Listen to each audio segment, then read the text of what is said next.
তো বন্ধুরা, আজকে আমি বানাতে যাচ্ছি ফ্রাইড ম্যাগি। ফ্রাইড ম্যাগি বানানোর জন্য আগে প্রথমে পেঁয়াজগুলোকে ভালো করে কেটে নিতে লাগবে।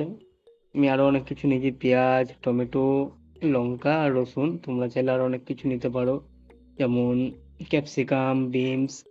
তো যার যেমন ইচ্ছা। তো ভালো করে আমি পেঁয়াজগুলো কেটে নিই, চলো।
তোমরা দেখতেই পাচ্ছ পেঁয়াজগুলো আমাদের ভালো করে চপ করা হয়ে গেছে, পেঁয়াজ, টমেটো, লঙ্কা আর রসুনটা।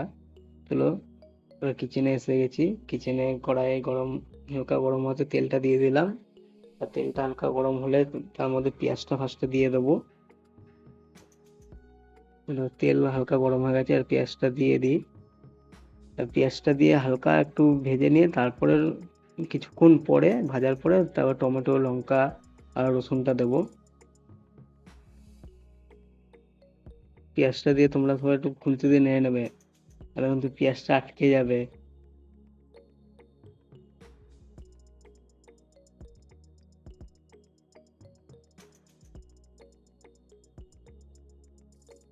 পেঁয়াজটা হালকা লালচে প্রায় হয়ে এসেছে, আর একটু হবে। আর একটু লালচে হলেই আমি টমেটোটা দিয়ে দেবো, টমেটো, রসুন আর লঙ্কাটা।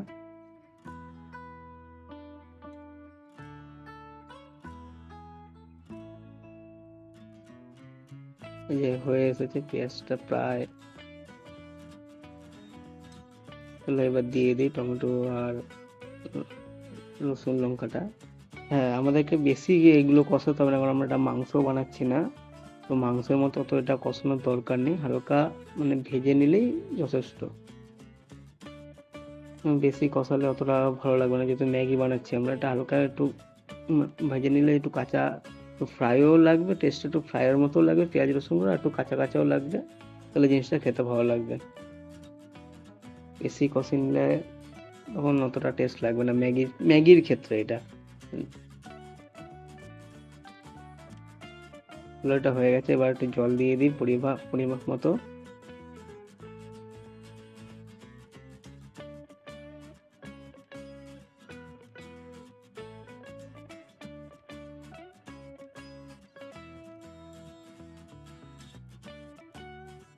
আর আমি ম্যাগিগুলোকে আগের থেকে ভেঙে গুঁড়ো করে রেখেছিলাম। তোমার ইচ্ছা থাকলে তোমরা যদি লম্বা লম্বা করে গোটা দিয়ে লম্বা লম্বা যেমন ওরকমও খেতে পারো। আমার এই গুঁড়ো সেটা বেশি ভালো লাগে, যার যেটা ভালো লাগে তোমরা সেভাবে ম্যাগিগুলোকে দিতে পারো। আমি 4 প্যাকেট ম্যাগি নিয়েছি।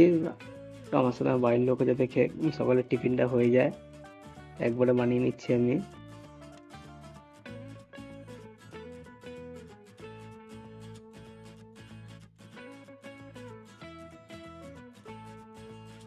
এবার এবার ম্যাগিটাকে একটু হালকা ফুটতে দেবো, তারপরে মশলাটা দিয়ে ম্যাগিটাকে উঠিয়ে ফেলবো। ব্যাস, একটু জলের দরকার ছিল, তো একটু জল দিয়ে দিলাম।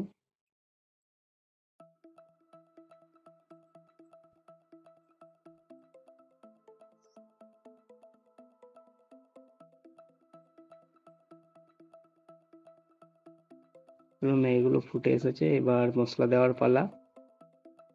আর পাশের গ্যাসে আমি ডিম ডিম বয়েলের জন্য মানে জল পোচের জন্য আমি বসিয়ে দিয়েছি। তোমরা যারা জল পোচটা দেখোনি আমার আগের ভিডিওতে রয়েছে, সেটা তোমরা দেখে নেবে।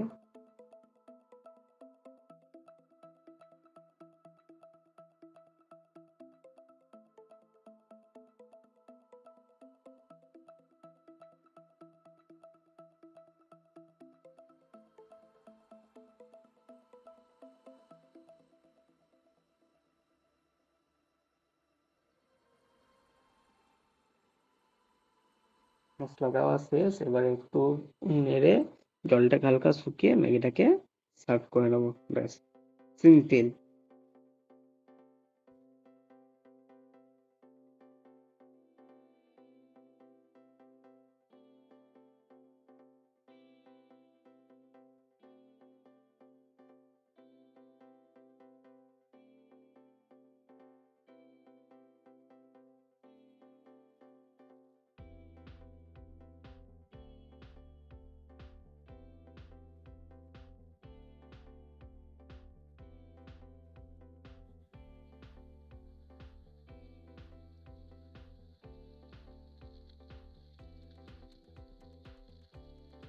প্রায় শুকিয়ে এসেছে, আর একটু জাস্ট জলটা শুকাবে, নামিয়ে নেবো,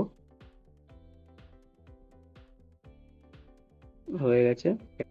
এবার দেখো তোমরা ম্যাগিটা উপর দিয়ে দেখছো জল দেওয়ার জন্য দেখতে পাবে সুন্দর লাগছে, আর অবভিয়াসলি খেতেও ভালো লাগবে ডিমটা দিয়ে খেতে যখন খাবো। চলো দেখো। আজকের জলপোস্টটা একটু বেশি সেদ্ধ হয়ে গেছে, আর একটু কম সেদ্ধ হলে আর একটু ভালো হতো। চলো, কোনো অসুবিধা নেই তাতে। আহ, কি স্বাদ! এ স্বাদের ভাগ হবে না। চলো তোমরাও সকালে বানিয়ে খাবে, আর কেমন লাগলো আমাকে কমেন্ট